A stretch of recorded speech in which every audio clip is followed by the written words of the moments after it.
बिस्मिल्लाहिर्रहमानिर्रहीम। नाज़रीन अस्सलाम वालेकुम, मैं हूँ इमरान वसीम। नाज़रीन, इस प्रोग्राम में जो बड़ी ख़बर आपके साथ हम शेयर करने जा रहे हैं, उस ख़बर को नाज़रीन नेशनल मीडिया पर एक नए रंग के साथ, एक नए अंदाज़ के साथ जो है वो पेश किया गया है।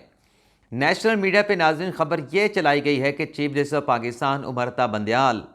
अदालत उज़्मा के जो जजेज़ हैं, जो जज साहबान हैं, उनके दरमियान जो इख्तलाफात पाए जाते हैं, उनके दरमियान जो एक तकसीम पाई जाती है, उसके ख़ात्मे के लिए मुतहरक हो गए हैं। लेकिन आज ये जो ख़बर नेशनल मीडिया पे चली, मैं इस ख़बर को एक और एंगल से देखता हूँ, और वो एंगल क्या है उसका मैंने सरसरी सा जिक्र जो है अपने थंबनेल पे किया है। लेकिन इसकी तफसीलात अभी कुछ देर में आप नाज़रीन के साथ हम शेयर करेंगे और आपको बताएंगे कि ये जो कोशिशें चीफ जस्टिस ऑफ पाकिस्तान की जानिब से शुरू की गई हैं, जजेस से मुलाकात का सिलसिला भी शुरू किया गया है, क्या इससे अदालत उस्मा के जज साहबान के दरमियान जो इख्तलाफात पाए जाते हैं, क्या वो इख्तलाफात जो हैं इत्तफाक़ राय में तब्दील हो पाएंगे? ये सारी तफसीलात आपके साथ अभी कुछ देर में डिस्कस करते हैं। लेकिन इससे पहले नाज़रीन कुछ दीगर ख़बरें हैं, उनकी तफसीलात भी आपके साथ शेयर करना ज़रूरी है। एक तो नाज़रीन डेवलपमेंट ये हुई है कि अली अमीन गंडापुर साहब, जिन्हें गिरफ़्तार किया गया था DI खान से, जो रजिस्ट्री है पेशावर हाई कोर्ट की, वहाँ से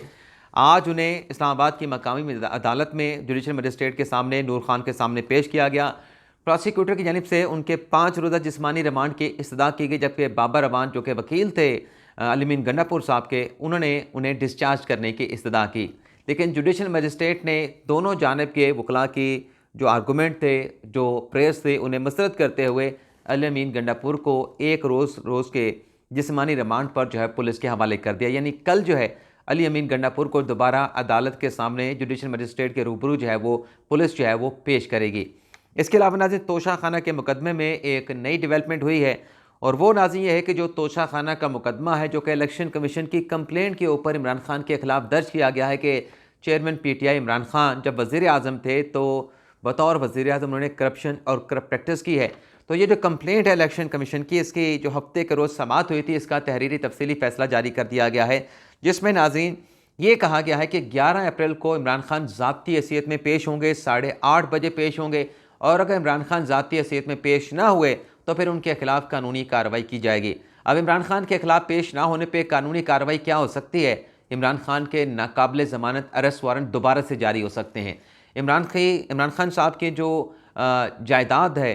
वो जायदाद जब्त करने की कार्रवाई का भी आगाज़ हो सकता है। तो ये एक अहम डेवलपमेंट हुई है। तहरीरी फ़ैसला जज ज़फ़र इकबाल साहब ने जारी करके इमरान खान साहब को 11 अप्रैल को ज़ाती हैसियत में तलब कर लिया गया है। इसके अलावा नाज़रीन, जब हम ये वीलॉग रिकॉर्ड कर रहे हैं, वफाकी काबीना का इजलास जो है वो जारी व सारी है, और इस वफाकी काबीना के इजलास में एक तो जो कौमी सलामती कमेटी के इजलास में फ़ैसले हुए थे उनकी तौसीक़ की जाएगी, और इसके अलावा जो सदर मुमलिकत आरिफ अलवी साहब ने आर्टिकल 184(3) के अख्तियार को रेगुलेट करने के लिए जो बिल वापस पार्लियामेंट को भिजवाया था, उसके ऊपर कल हुकूमती इत्तेहाद की, हुकूमती सियासी जमातों की हिकमत अमली क्या हो सकती है, इस पर गौर किया जाएगा। और आप नाज़रीन को ये भी बता दें कि हुकूमती इत्तेहादी सियासी जमातों के जो अरकान हैं, उन्हें कल इस्लामाबाद पहुँचने का कह दिया गया, क्योंकि कल पार्लियामेंट का मुश्तरका इजलास होने जा रहा है, और गालिब इम्कान है कि ये जो कानून सदर साहब ने वापस भेजा था, इसे कल पार्लियामेंट के मुश्तरका इजलास से जो है वो मंजूर करवाया जाएगा।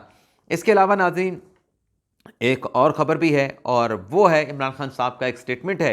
जिसमें खान साहब ने यह दावा किया है कि, बल्कि आपको उस खबर में ये भी बता दें कि वफाकी काबीना के होने वाले इस इजलास में जो कल सुप्रीम कोर्ट की डेडलाइन है कि आपने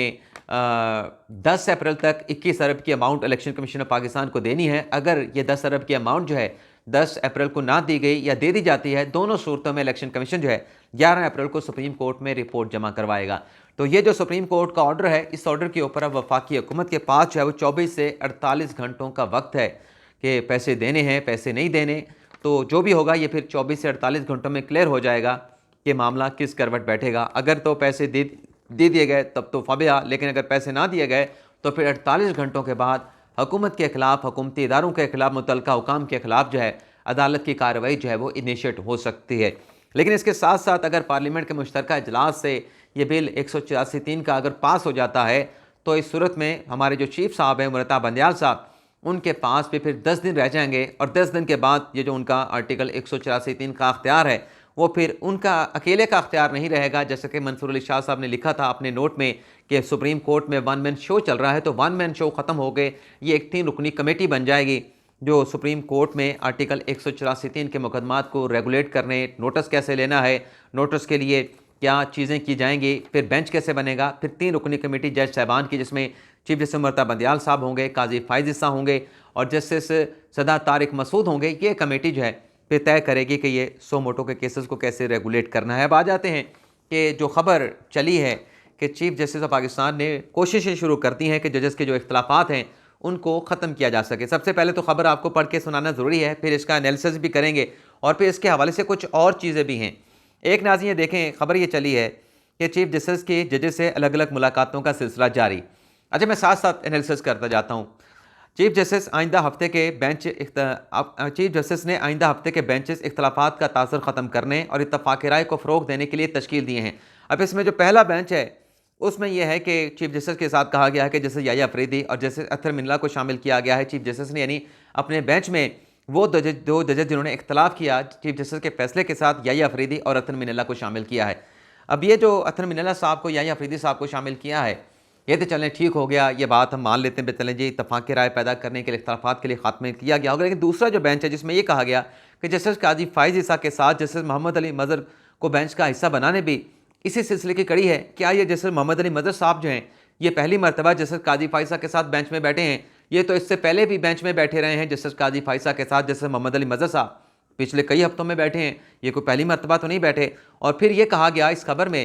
कि जैसे मंसूर अली शाह और जस्टिस आयशा मलिक भी एक ही बेंच में शामिल किए गए हैं, ये कोई पहली मरतबा शामिल नहीं हुए। जस्टिस मंसूर अली शाह, जस्टिस आयशा मलिक का बेंच इससे पहले भी बैठा रहा है, इकट्ठे ये बैठ के मुकदमात की समाअत करते रहे। और फिर ये कहा गया है कि जस्टिस अत्तर मिन्ना आइंदा हफ्ते जस्टिस मुनीब अख्तर और जस्टिस मज़ाली नकवी के साथ बेंच पर करेंगे, यानी उनके साथ जो 11:30 बजे बेंच शुरू होगा उसमें भी बैठेंगे। और फिर जस्टिस जमाल खान मंदुखेल और जस्टिस हसन अजहर रिजवी पर मुश्तमिल बेंच भी इत्तफाक़ राय की जो है वो बेंच बनाना भी इत्तफाक़ राय की कोशिशों का हिस्सा है। तो ये जो बेंचों की कंपोजिशन है ये तो माजी में भी रही है, इसमें कोई नई बात नहीं। हाँ, ये है कि याह्या अफरीदी इससे पहले चीफ साहब के साथ बेंच में बैठ चुके हैं, गालिबन अत्तर मिन्ना साहब भी उसी बेंच में शामिल थे जिसमें याह्या अफरीदी साहब को शामिल किया गया। तो ये तो कोशिशें नज़र नहीं आती। हाँ, जो चीफ जजेस के साथ अलग अलग मुलाकातों का सिलसिला शुरू किया गया है उसका अगर हम एनालिसिस करें तो जो जस्टिस काजी फाइज ईसा हैं, क्या उनके साथ चीफ जस्टिस ऑफ पाकिस्तान की कोई मुलाकात हुई है? अभी तक हमारी इतलात के मुताबिक ऐसी कोई मुलाकात नहीं हुई। और फिर झगड़ा किस बात पे हुआ है? सारा दो चीज़ों का इशू चल रहा है। एक तो यह कि आर्टिकल 184(3) का जो अख्तियार है उसको रेगुलेट करने के लिए रूल्स अमेंड किए जाएँ, और फिर जो जुडिशल कमीशन में जजेस ही नॉमिनेट करता है, जजेस के नाम के सैनिटी के एतबार पे लोग जजेस को सुप्रीम कोर्ट लेके आना है, जूनियर जजेस को सुप्रीम कोर्ट लेके आना है, उसके लिए कहा गया था रूल्स बनाएं, तरीक़ाकार बनाएं, मैकेनिज़्म बनाएं। ये दो इशू हैं। अगर इन दो इशूज़ को सॉर्ट आउट नहीं किया जाता और फुल कोर्ट के बगैर, फुल कोर्ट बुलाए बगैर अगर इस तरह से कोशिशें इख्तलाफात ख़त्म करने की कोशिश की जाएंगी, क्या सवाल ये है कि वो बार आबिद साबित हो सकती हैं? क्योंकि ये जितनी भी चीज़ें चल रही हैं सुप्रीम कोर्ट में इख्तलाफात के हवाले से या सुप्रीम कोर्ट में तकसीम के हवाले से, और ये जो अभी खबर आज मीडिया को दी गई है उससे बज़ाहिर तो ये लगता है कि ये तो जस्टिस काजी फाइज ईसा को आपने उनके साथ मुलाकात नहीं की, आपने फुल कोर्ट का इजलास नहीं बुलाया, और फुल कोर्ट का इजलास बुलाए बगैर ये जो इख्तलाफात हैं इसे ख़त्म नहीं किया जा सकता। तो बज़ाहिर तो ऐसा लगता है कि ये कोशिशें इख्तलाफात को और तकसीम को ख़त्म करने के लिए नहीं, बल्कि जस्टिस काजी फाइज ईसा को अकेला करने की, तनहा करने की जो है वो कोशिशें दिखाई देती हैं। अच्छा, बहुत सारे हमारे ऐसे कानूनी माहिरीन हैं जिनकी ये राय है कि जो जस्टिस काजी फाइज ईसा साहब का जो धड़ा है, जो 7-8 की एक रेशो बताई जाती है, वो ऐसा धड़ा है कि उसमें से तो कोई जज टूट के दूसरी साइड पर नहीं जा सकता। लेकिन कानूनी माहिरीन ये कहते हैं और तजियाकारों का यह कहना है, या सुप्रीम कोर्ट के मामलात पर नज़र रखने वाले जो आज़ाद तजियाकार हैं उनका ये कहना है कि दूसरी साइड से हो सकता है कुछ चीज़ें टूट के इधर इस धड़े में आ जाए, लेकिन ये धड़ा नहीं टूटने वाला। और फिर इसके ऊपर मैंने कुछ लोगों के साथ बात भी की कि आज जस्टिस काजी फाइज ईसा को एतमाद में लिए बगैर, उनके साथ मुलाकात किए बगैर, फुल कोर्ट का इजलास बुलाए बगैर, अब आप देख लें कि फुल कोर्ट के हवाले से कहा गया, पाकिस्तान बार काउंसिल ने तजवीज़ पेश की कि आप फुल कोर्ट जुडिशल मामलात के हवाले से भी बनाएं और इंतज़ामी मामलात के हवाले से भी आप फुल कोर्ट बुलाएं, ताकि 3 साल से नाज़िम फुल कोर्ट का जो इजलास है, जो कि इंतज़ामी साइड पे होता है, आज तक नहीं बुलाया गया। तो इंतज़ामी साइड पर भी फुल कोर्ट का इजलास बुलाना ज़रूरी है अगर इख्तलाफात का खात्मा करना है, तकसीम का खात्मा करना है, और जुडिशल साइड के ऊपर भी पाकिस्तान पीपल्स पार्टी ने कह दिया है कि इख्तलाफात के अपना जो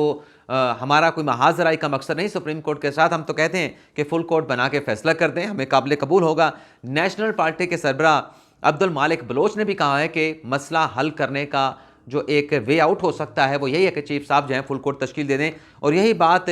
सिराजुल हक साहब ने भी की है। वो भी कहते हैं कि फुल कोर्ट पे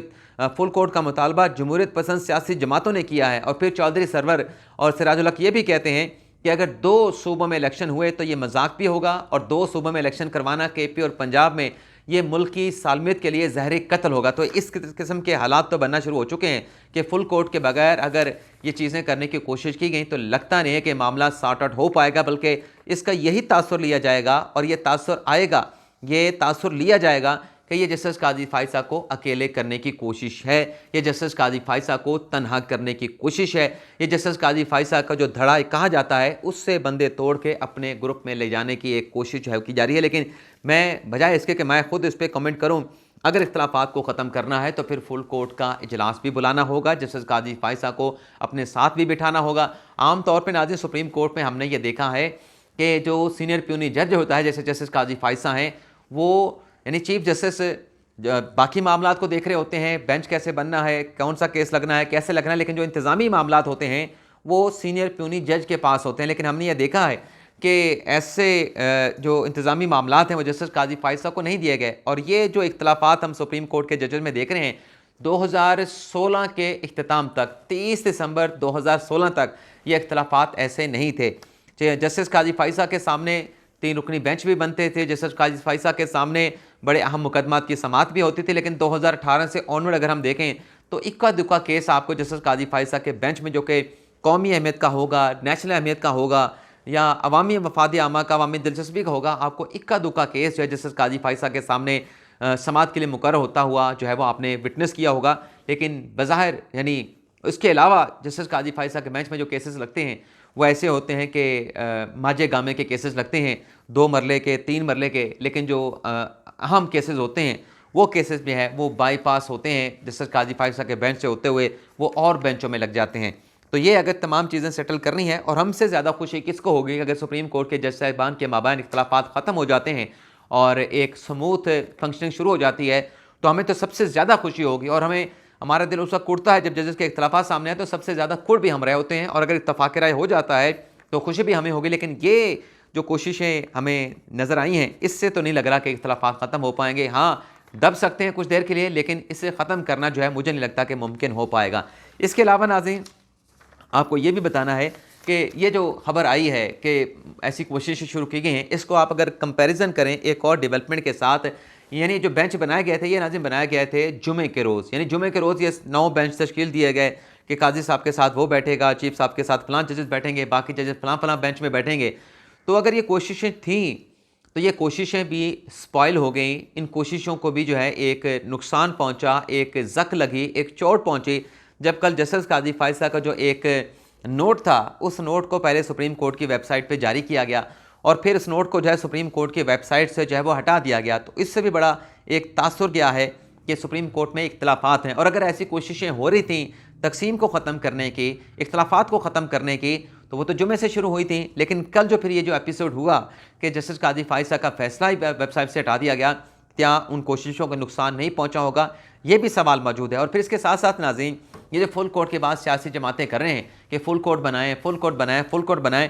तो फिर अब आप ये देखें कि पंजाब के हवाले से तो सुप्रीम कोर्ट ने फैसला सुना दिया कि 14 मई को इलेक्शन करवा दिया जाए। लेकिन अगर हम केपी की बात करें तो पंजाब की दरख्वास्त 25 मार्च को दायर होती है, 25 मार्च को हफ्ते का दिन होता है, अतवार अगर 26 मार्च आ जाता है, 27 मार्च को पीटीआई की वो दरख्वास्त पंजाब इंतखाबात के हवाले से इलेक्शन कमीशन के फैसले के खिलाफ समाअत के लिए फिक्स हो जाती है। अब ये जो केपीके की दरख्वास्त है इसे 1 हफ्ते से ज़्यादा गुजर चुका है, अभी तक ये केपीके इलेक्शन की दरख्वास्त जो है इससे रजिस्टर तक नहीं किया गया, इससे नंबर अलाट नहीं किया गया। जो नंबर अलाट होता है, नंबर अलाट होने के बाद दरख्वास्त समाअत के लिए मुकर्रर होती है, अभी तक इसे नंबर नहीं लग पाया। तो ये जो एक हम देखते हैं कि पंजाब की दरख्वास्त आई, फौरी तौर पर समाअत के लिए लग गई, केपी की दरख्वास्त आई, अभी तक उससे नंबर नहीं लग सका, तो इससे फिर शकूक व शबहात जो है वो जन्म लेते हैं। अगर इन तमाम इख्तलाफात को ख़त्म करना है तो इसका बेहतरीन तरीका तो यही है कि फुल कोर्ट इजलास बुलाया जाए, फुल कोर्ट जो है वो तश्कील दी जाए और फिर इस मामले का जो है वो खात्मा हो सकेगा। अदरवाइज़ मामला इसी तरह से चलते रहेंगे और ये इदारे इससे मजबूत नहीं होंगे बल्कि इदारे भी कमज़ोर होंगे और उसके साथ साथ जो आवाम का एतमाद है इदारों के ऊपर वो भी मजरूह होगा। तो ये था नाज़रीन हमारा वीलॉग। आपसे इजाज़त चाहेंगे। अल्लाह ताला हम सबका हामी नासिर अपनी ढेर सारी दुआ में याद रखिएगा। अल्लाह हाफ़िज़।